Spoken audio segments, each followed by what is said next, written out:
blockchain. Perhaps maybe that will work, but I it don't know. doesn't make any sense. It's like, No, yeah, it can't happen in real so time. yeah. I mean, Bitcoin is brilliant as sort of engineered scarcity, um, but it's not good for high transaction volume. No, Um, no. so, but it's engineered scarcity, and like, Yeah.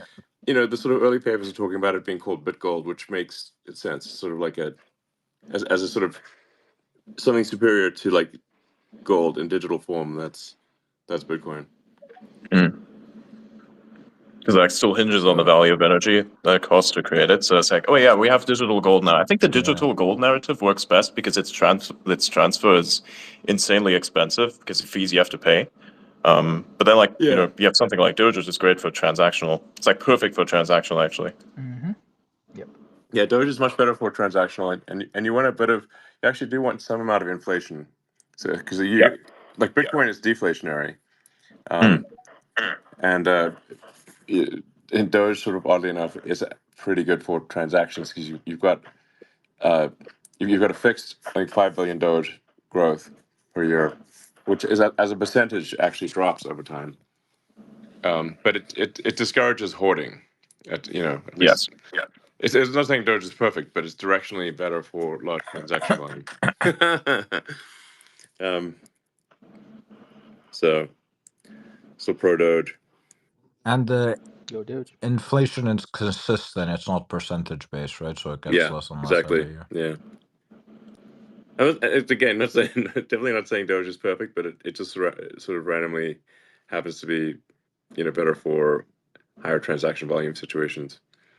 Um, yeah, so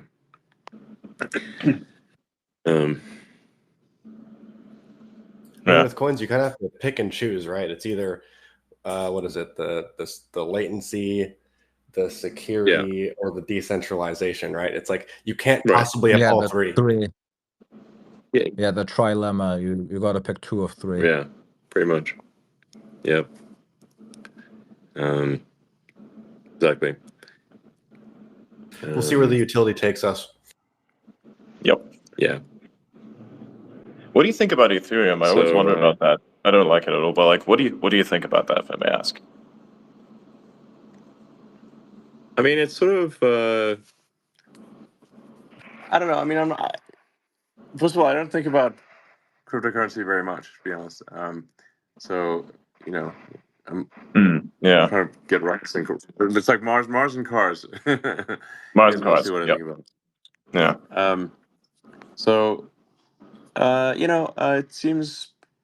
it seems fine. I mean, it seems. Yeah. I mean, I don't really have a strong opinion on it. I mean, my brief observation of the software, like both Bitcoin and Ethereum, seem solid from a software standpoint. And as I said, I like Doge. So, but yeah, I don't know. It seems okay. I don't know if it's sort of like gold and silver. Which one's better? Yeah. I guess gold, but silver's good too.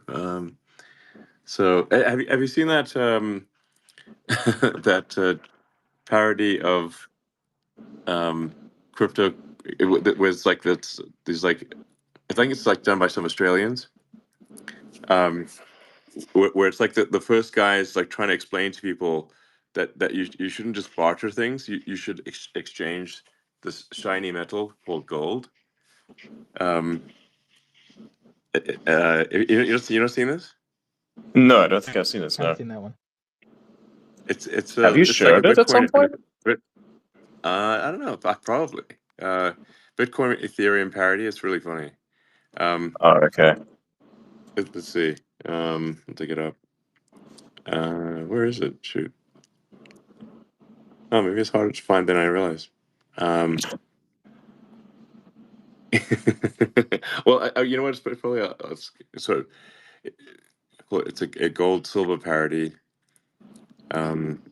which is but they're really talking about Ethereum and Bitcoin. Where is it?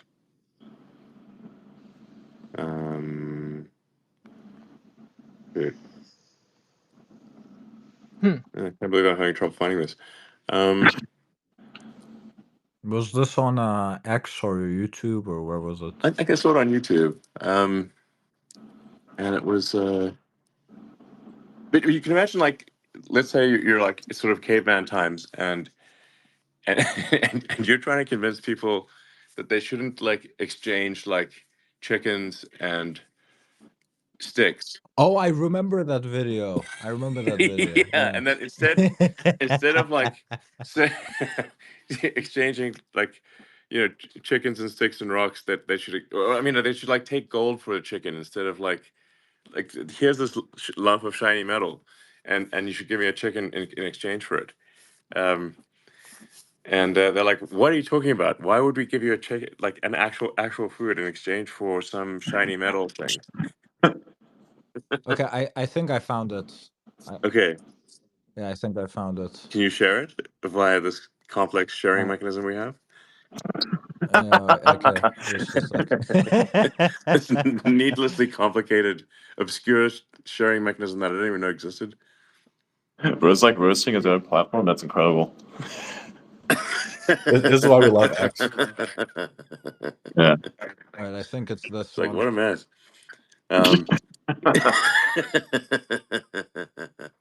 Oh yeah, and this is I see Gail just put up the my my NFT thing. That like a I friend of believe mine it's did, this did video, the right? this NFT for your vanity thing. It's pretty sick. Yeah, I remember that. The one with music, yeah. So I shared it at the top. I think it's that one, right? Let's see. There we go. There it is. Yeah. Bitcoin explained. This is great. Yeah. Yeah, like gold back in Ho- 700 Oh, boy. BC was no different than Bitcoin. It's like, Wow. guys, This happened like you 3 years understand. ago. Yeah, you shared this 3 years ago. I still remember that. Yeah. Yeah. Yeah. Yeah, top comment is Elon Musk sent me. Oh wow. Yeah, that's. Wow. It's funny.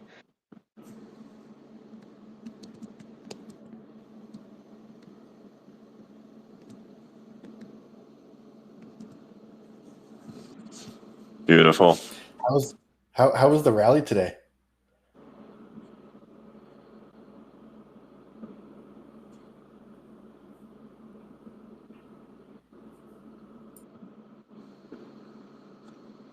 Can you all still hear Elliot?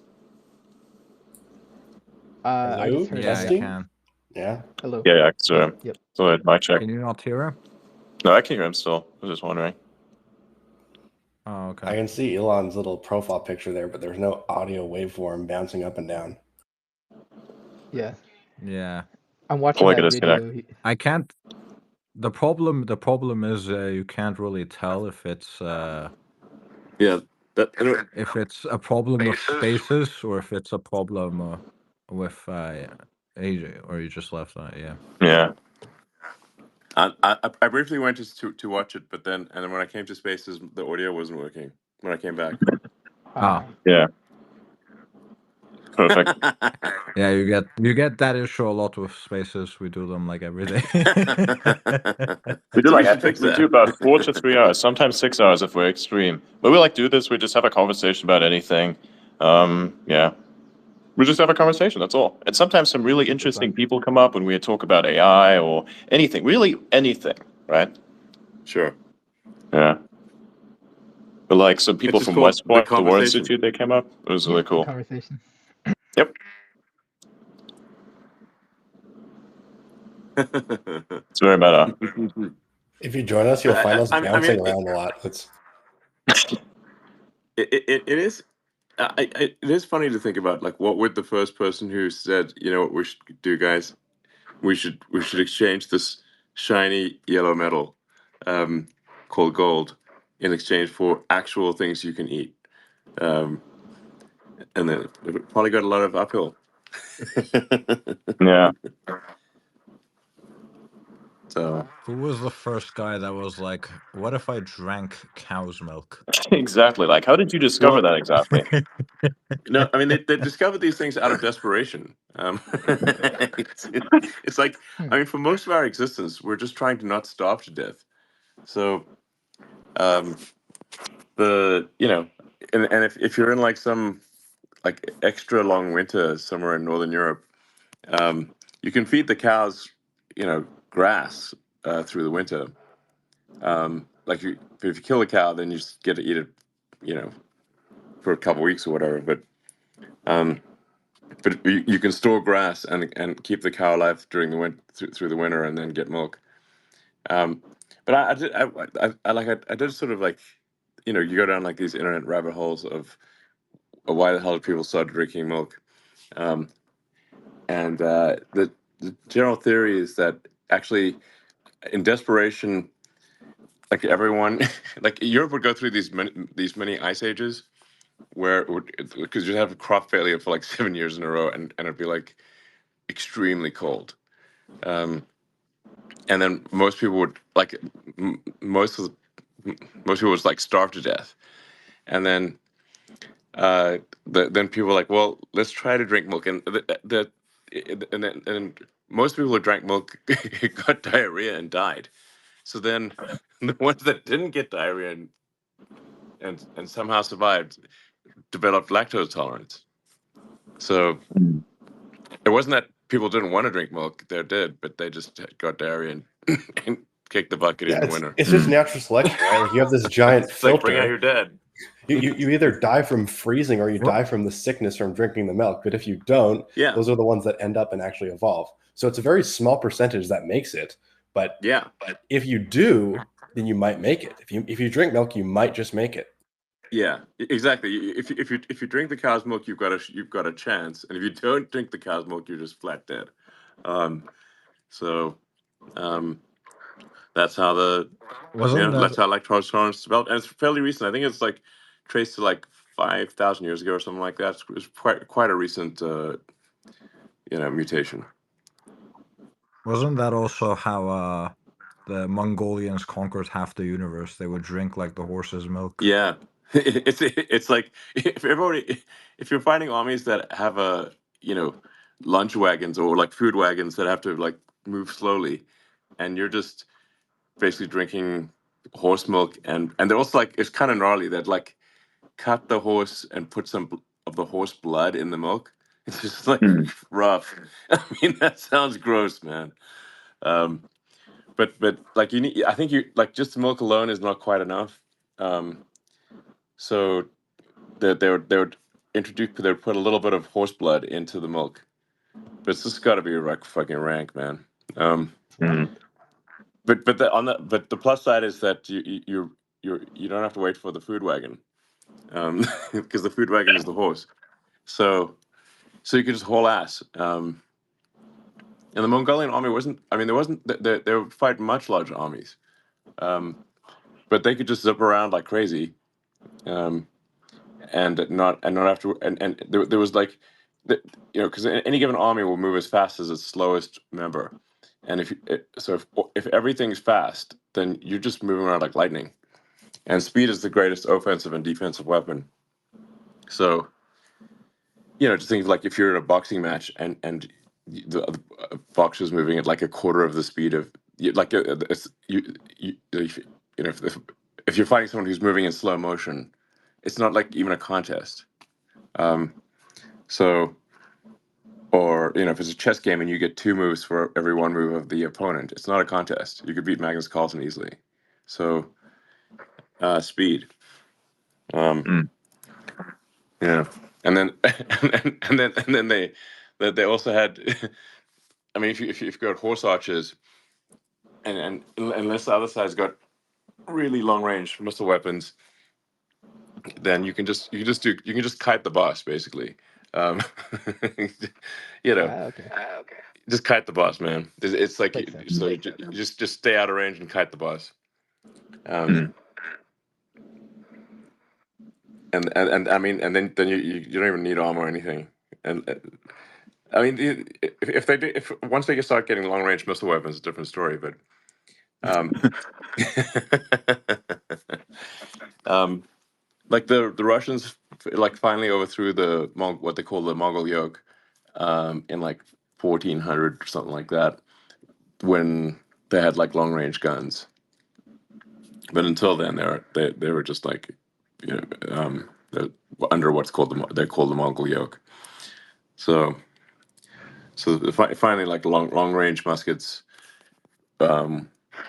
were a real threat to a horse archer, because you just kill the horse, like like you don't have to hit the you don't have to like be precise. If you just hit the horse, it's game over. So and in the Napoleonic Wars, an underrated aspect was British riflemen. So the British uh, fine-tuned rifling. So rifling is what, like, just where you score you score the inside of the barrel. So you instead of having a round ball, you have like a, you know, what we kind of a curved bullet shape, and you kind of squeeze the bullet out through the barrel, and the spiral grooves in the barrel cause the bullet to rotate, which nulls out the lift vector, and effectively means that your bullet's going to be accurate for a long distance, because the bullet's going to spin. And there weren't that many rifles that the British made. But the thing is that you don't actually need to. You just need to shoot the officers. You don't need to shoot the whole army. And conveniently, the Napoleon was like slow on uptake on this. But they would like the officers would have the fanciest outfits, which is like a sure way to die. Um, just like, hey, which one's the officer? The one with the nice outfit. Okay, shoot him. Um, then so then you shoot the officers, and the troops don't know what to do, and they fall apart. So range. Didn't they like Accuracy. complain about that as Yeah, well? range. Because they always took out the officers. Didn't they like write some sort of legal complaint about this in the time? I think they did.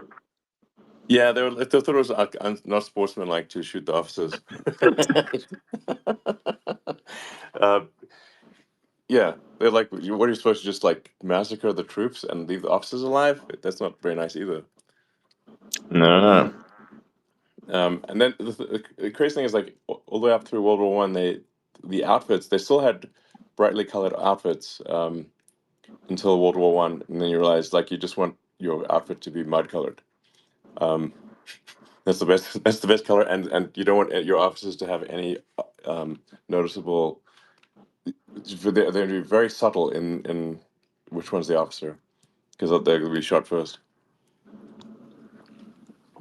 So it's worth watching or listening to the Dan Carlin Hardcore History podcast. It's awesome. Like Blueprint for Armageddon. That's the World War One podcast. That's just Dan Carlin Hardcore History, Blueprint for Armageddon. That's World War One. It's really excellent. Well, all his podcasts are excellent. And then there's another one, the Explorers podcast. That's great too. There's a lot of really good podcasts out there. I like history podcasts. Does he have like a? Okay, go first. Does he have like an X account on here? Because I'd highly recommend that he publish these videos on here so people could access them and No, I've asked. I've talked to him many times. That you just upload your podcast to X. Like for subscriptions only, even I would highly recommend that people do this for subscriptions only, because like then people buy into this thing. You can set it at a good price, like $5, $6, whatever you want, and then people just get in. Of course, I set mine far too low, but that's fine. But like still, it's very nice because you don't have to rely on advertising revenue. You just get that amount of money per month on average. It's brilliant. Yeah, exactly. Is the Explorers podcast from Matt Breen?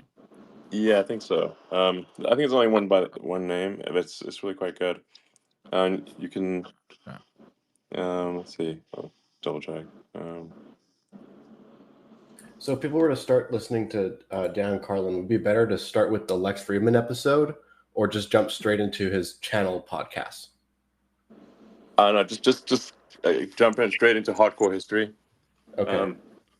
And I'd say, like, probably start with Blueprint for Armageddon. Like Dan Collin, his podcasts get better as time goes by, so his early ones are not as good as his later ones. Yeah.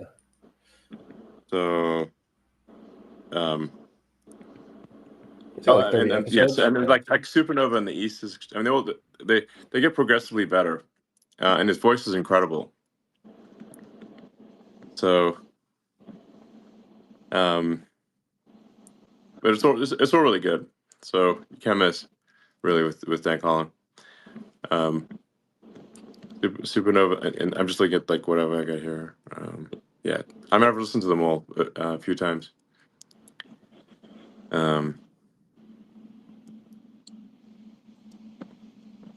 Yeah, and then Explorers podcast is great. I mean, it's a ton that are great. Cool. I'm bringing up Stacy Phillips to speak. Oh, hey. Hey, everybody. I'm glad to be up here. Hi, Elon. Hey. Hi. Hey, I just wanted to personally thank you for restoring my account in February 2023. I asked Adrian if I could come up and just say that because I You're just wanted welcome. to do that personally. Yeah. So you gave me my voice back after 18 months of being permabanned. So it really meant the world to me. So thank you.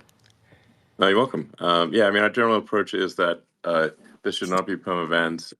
That should be like unless it's like somewhere just nonstop scamming. But like unless something's like actually illegal under a country's laws, it should be allowed. And if you want to change the laws, that's cool. But we shouldn't be putting our thumb on the scale from an editorial standpoint. I so appreciated it. I basically, was telling things about the Wuhan virus and the dangers of the vaccine. So like everything that I posted, I've not had to delete, and the CDC blocked me and everything. But everything I said was like come true now. So I really appreciate you doing that. So thank you. You're welcome.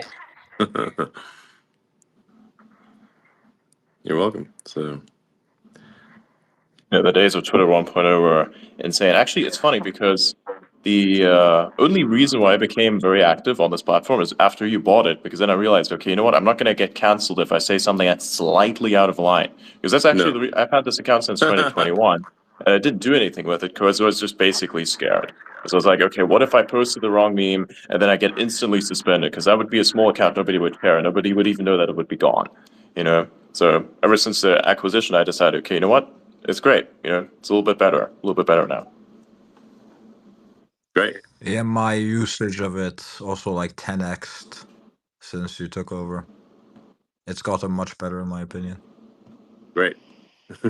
I agree with that. I haven't been on any other social media platforms for like almost a year and a half now. It's just X for me. So that's it.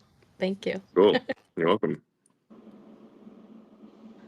Yeah, I just got a Like the DM. Dan Carlin is on X under @hardcore_history, so you can look at his stuff on there. Yeah, but he Sweet. doesn't post he posts his podcast, which he doesn't do, but Oh, okay. well, perhaps he will do one day. And yeah. Do you know if those super long like podcast episodes on X like are like really expensive for the servers? Because I know like if you upload something to AWS that's like really long, like 4 hours, as like a 5 gigabyte MP4 file, that's going to cost you some money. But if you have like a bunch of people uploading for free on X, like I'm curious if that's really expensive or like how you guys kind of balance that. Sorry, can you say that again? Yeah. So when people upload, like for example, when Lex uploads like a 4-hour episode, like how expensive is that for you guys? Because I imagine a bunch of people having X Premium uploading long videos is going to take up a lot of space. Well, storage is very cheap at this point, so you can like store like things that so as long as it's not like vast hours of stuff that no one listens to. It costs like I don't know, a penny or whatever to store it. Maybe a few pennies to store it, like a 3 or 4 hour video. It's pretty small. Okay. But there's also the transit of the video to the people, right? Wouldn't that also add to the costs? And also the fact that you have to store multiple versions in 1080p and 720p. What are you saying? We need to make this a viable business or something? No, I'm just saying. It is a challenge, actually. Yeah. We'll lose money, but we'll make up for it in volume. Oh wow. Which compression does X use for the videos? I'm actually not sure. There's, I think, H.265. Yeah, But there's there's something better than H260 that, which I forgot the name of. AV1. Yeah. AV1 from Google. They and it doesn't require a license. Yeah, anyone can use it, and it's made for like to be lower bandwidth, but still provide high quality videos. Sounds good.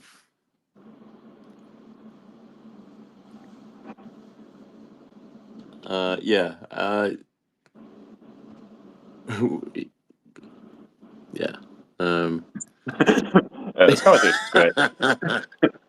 It's still kind of funny. I did not expect this today. Yeah, Same. Well, that's fun. we're gonna keep improving things. I mean, it's like there was a time where like you couldn't really even like if you try to have a space of any size, which immediately crash. And you could only upload 2-minute videos, and now you can upload 4-hour videos. You can also do phone calls and video calls, and DMs. So you can edit DMs. I mean, these are trivial features, but you can edit your DM messages, and we do have something which is like similar to Google Meet, and so you can scale up video calls and do screen sharing, and it can scale up from 2 people to like 1 million people, Oh wow, that's crazy. or as many as you want, basically. So that's being used internally at X. So we don't use Google Meet anymore. We just use the X conferences, and it's working Oh quite wow, well. cool. Yeah. By the way, there would be one feature request that I'd have. So I use the Media Studio for uploading videos of, so you can like upload in 1080p. The problem is when I want to put text in there, I'm still limited to the old text limit. It's like to a certain amount of characters. I cannot like put somewhat of a paragraph in there because I'm still limited. Is there a way that Okay. could be fixed at some point, or is that going to stay this way? Yes. No. Although the pace of progress, technical progress at X it's like light speed compared to the rate of improvement prior to the acquisition, but it's still not nearly as fast as I'd like to move.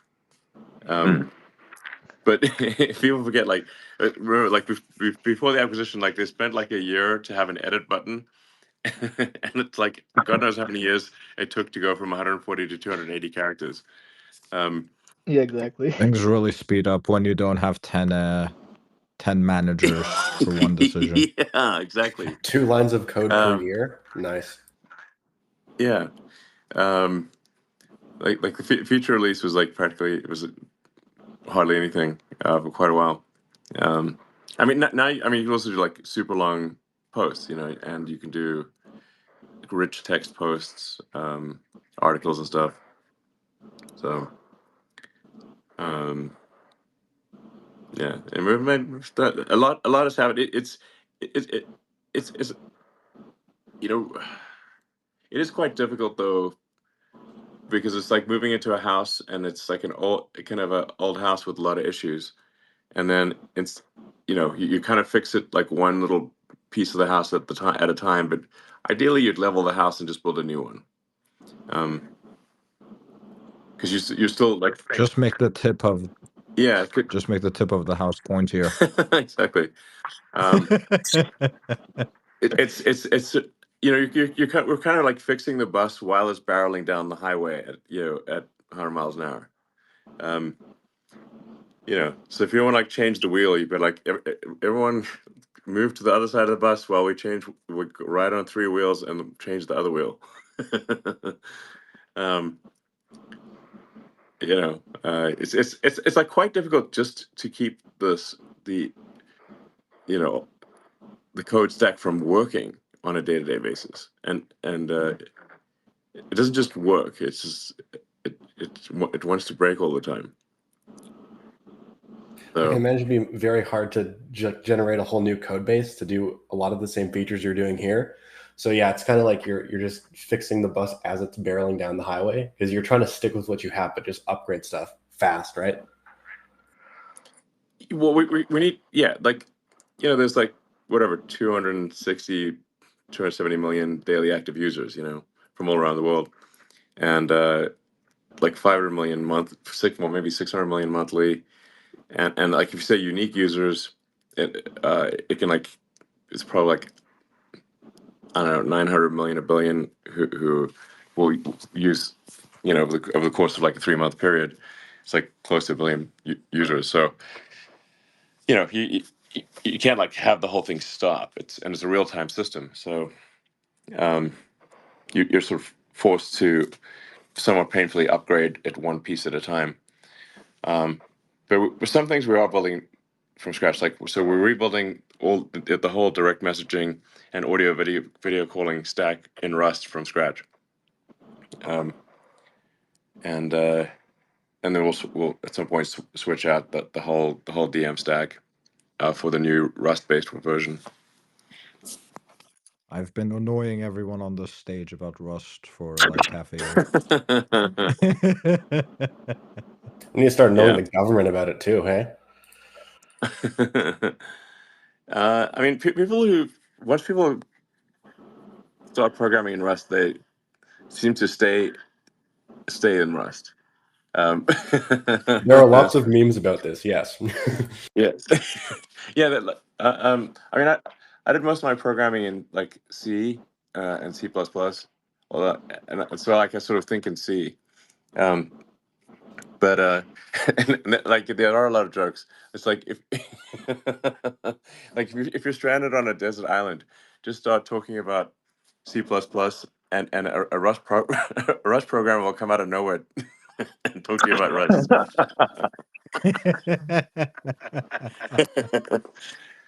So yeah, that's how you can get rescued.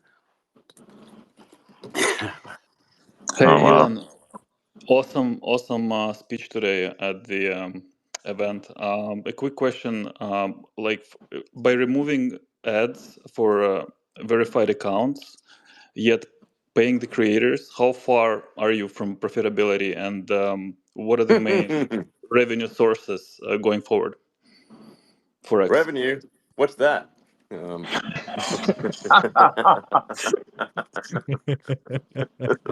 Oh my God. No, we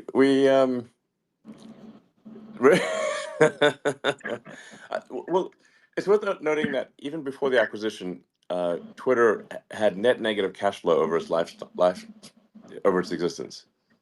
So it's not exactly a money making machine. It's quite a challenging thing to make money with. So we're like basically like break even ish. But some of the trends are positive.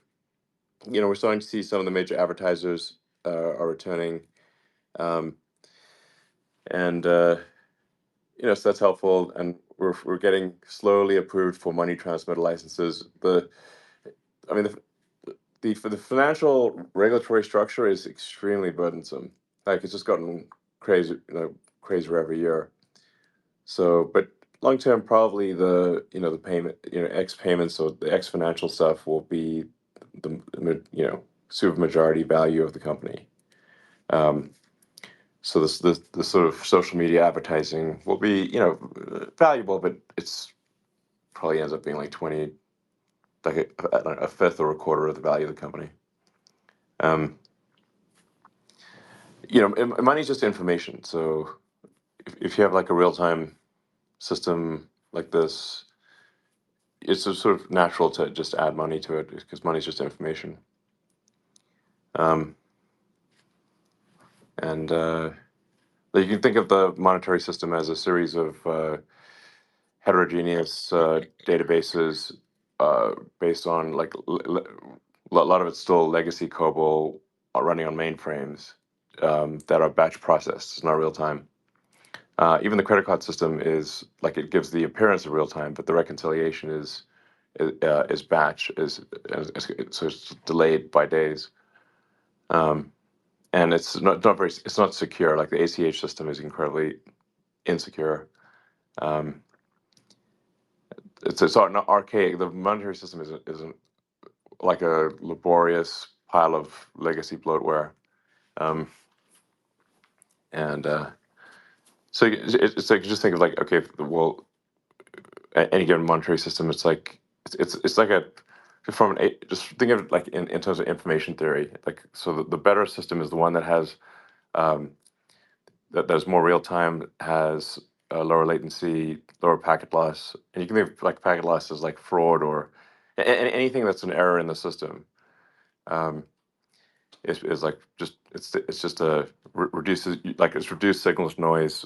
You know, just like TCP/IP. Like, people think of money as like having this magical power, but it's really just a information system for labor allocation. And you can run the thought experiment and say, like, well, if you're on a desert island by yourself and you have $1 trillion, what good is money? It's no good at all, because you've got no labor to allocate except yourself. So that's the way to think of money, as an information system for labor allocation. And once the remaining states are approved, like, what's the next, like, what's the end game? It'll just be like embedded ability to move money in X. Yeah. If it involves money, we'll do it. And basically, if it's digital, then we'll do it. And maybe one day X will be where all the money is. Like a bank. Where all the money is. Mhm. Okay. Fulfilling the original vision. Can we define No. is meaning it possesses all the money, or like that's where it's flowing through?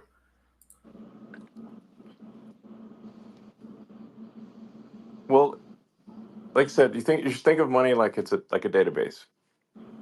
Like whatever database is the most efficient at providing information, what has like the best signal to noise ratio for labor allocation, most real time, lowest latency, lowest jitter, lowest packet loss, like a network.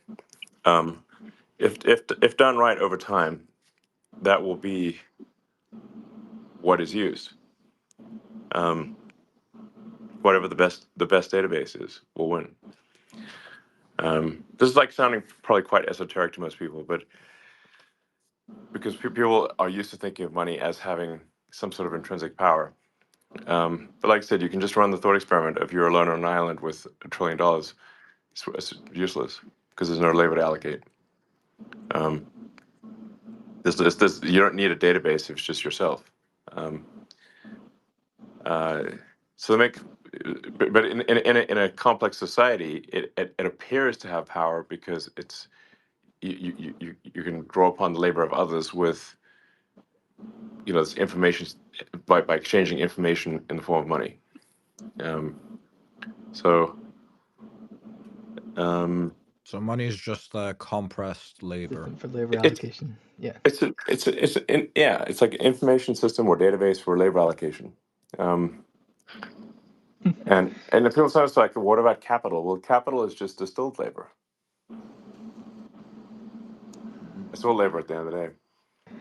Hey, Elon, I gotta ask you, do you still plan to become the world's first trillionaire in Doge? Or is that still a plan? Yeah, 1 tera Doge. 1 I tera. suppose. Yeah. Sure. Oh wow. I mean, I think things are going to get really weird with AI. AI and robots. I mean, there's a strong argument that the cost of goods and services trends to some vanishingly small amount when you've got AI and robots. Because if you like, the output of any economy is the average productivity times total population.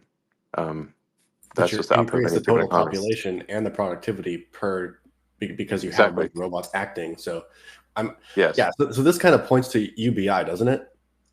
I think it actually points to UHI, universal high income. Universal high income. I mean, when Yeah. you're in a world of such abundance, how do you like who gets what? Like how is that determined? High income. Everyone gets the same amount of resources. How is that determined? Well, you have to think that in terms of like consumption. There's money is conflated between asset allocation and consumption. Like for most people, money is about consumption. Like I have this amount of money, then I can buy these goods to consume. I can rent this house, whatever the case may be. And so they, there's no most people are not doing asset allocation. Now, in my case, the money is really about asset allocation. It's not being consumed. Um, it's just it's sort of asset allocation. Um, so uh, but in the future, with robots and AI, there will be no shortage of goods and services. People can have as much goods and services as they want, to the limit of what they can actually even use. Now, there will be some cases of artificial scarcity where, if you say define an artwork as unique, but it's going to be artificial scarcity. It's only scarce because we define it to be scarce. Um, but in terms of like, anything, food, transport, entertainment, and my prediction is everyone will have as much of that as they want. Yeah, so you get these basic things taken care of, but then what's beyond that? Like that's the whole like basic income or whatever you want to call it. That like that part is covered for every single human life. Done. What comes after that? Right? That's what we should worry about. Well, what do you want? We don't know. We don't know what we want. If you can think of it, you'll be able to have it. So like any human will just be able to have. Assuming that AI doesn't kill us all, of course. That's always one of the possibilities. Oh yeah, alignment. Yeah, you have to figure that out first, right? Yeah, but in a benign scenario, and which is probably, I don't know, 80%, likely, then there will be no scarcity of goods and services, because as like there'll probably be, I don't know, 20 billion humanoid robots, maybe more, making whatever you want, and probably everyone will have a robot buddy or buddies, like think like R2D2 and C3PO. Yeah, you could have both. Actually, Probably are we actually gonna everybody do that? wants an R2D2 C3PO situation. Yeah, it'd be epic. Is it actually gonna be this thing with like 3 legs and wheels and a spinning head? No, Are you actually gonna do that? No, I mean, unless somebody wants a very quirky robot. I mean, Star Wars made no sense. I mean, like, how's R2D2 somehow traversing a sandy desert with tiny wheels? But they somehow, like if he goes to Tatooine and R2D2 is going through a sandy desert with his 3 legs and tiny wheels, which is you're going to get stuck in the sand. Cosmetics, right? Okay, try that. Maybe for like a toy. Yeah, this is ridiculous. There's no way that and he can't speak English. He can only beep.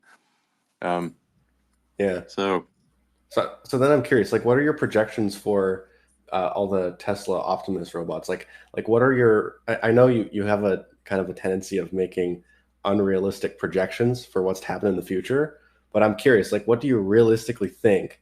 Like, what do you actually think? Like, how many humanoids are we going to have in say 5-10 years? What do you actually think about that?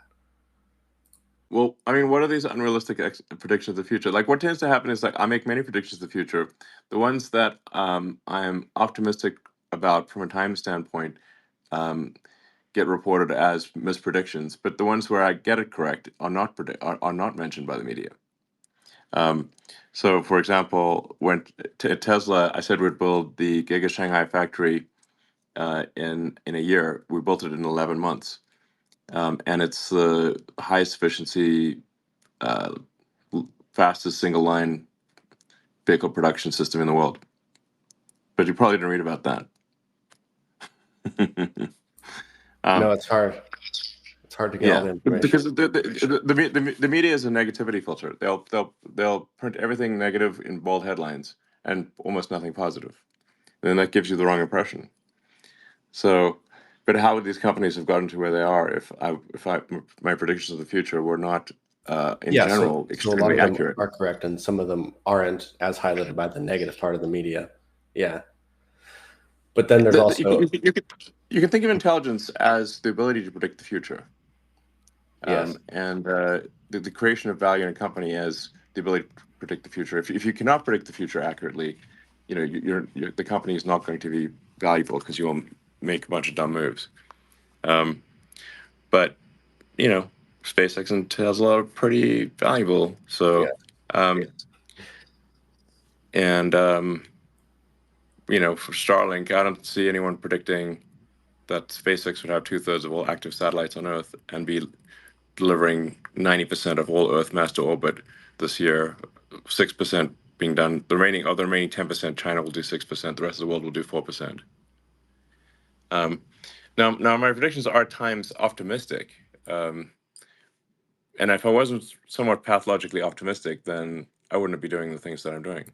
Exactly, because when you're grinding so hard at it, you kind of, if you are being optimistic, that means things are going well, and you're putting in like full force, right? So, I mean, I have a tendency of this as well, of saying like, oh, it's going to be out in 1 month or 2 months, and it ends up being 4. But it's like, if you didn't actually be optimistic about it in the first place, maybe it would have taken 6 or 7 months. Or you wouldn't have started at all. Exactly. That you need to constantly motivate yourself to complete it. So, yeah, like there's totally a point to be made there. Yeah, I mean, for XAI, XAI has the most powerful AI training cluster in the world. And that was done in 122 days from a standing start, with no prior background in building supercompute clusters. Hey, Elon, is Grok coming to Tesla vehicles before Optimi?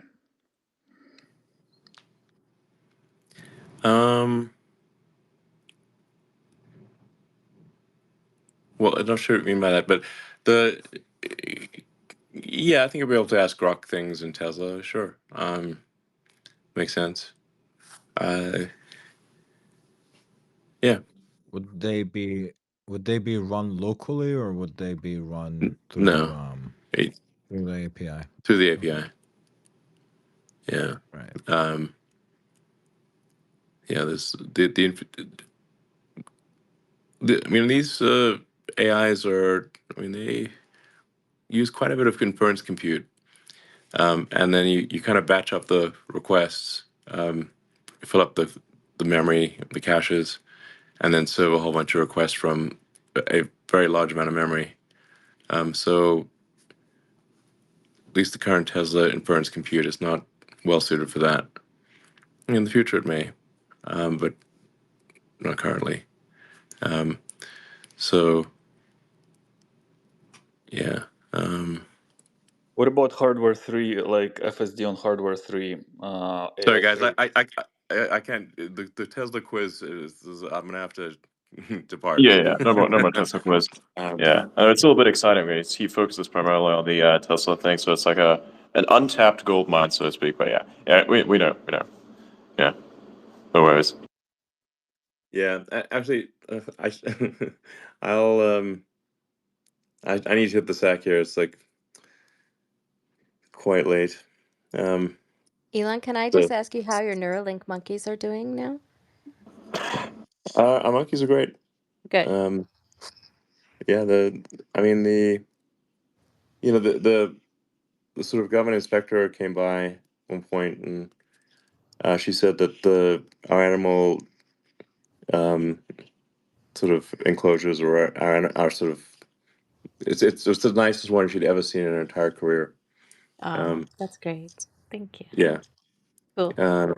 The really rough monkey stuff is actually when it's done by the government. The government is just not it's like, yeah, being taken care of by the DMV. It's not going to be great. You don't want to be a DMV monkey. So our monkeys live a good life. So yeah, and like they when they play the video games, they basically just they actually love playing the video games. If you see like the video of Pager, like there's no restraints on Pager. Like he's not being like chained to the tree. He's just like sitting on the branch, sipping a smoothie and playing a video game using his mind. And but with no, like, he's not bound to it. He just like, he actually likes. If we take the video games away, he gets upset. He likes playing video games and eating snacks just like humans. So, and they have like some games they prefer more than others. So honestly, What's their favorite it's just game? like humans. Like humans like playing video games and eating snacks, and monkeys do too. 100%. Yeah. How about Yeah, you, video Don? games are like crack. I was gonna say Elon. Yeah, can you imagine what the AI video games will be like in the future? Holy crow! Jesus Christ. Damn. Yeah. Just jack in and never jack out. What is the monkey's favorite game? Well, we don't have too many games, but they like Pong. The Pong and like the bricks game. The Mind Pong. Yeah, Yeah, Mind Pong and that's awesome. Any they're chance quite of assholes.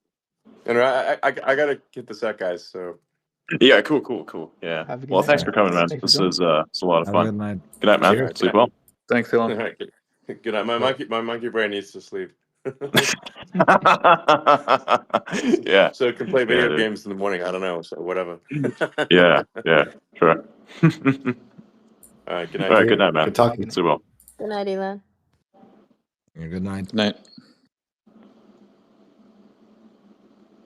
Yeah, so this was fantastic.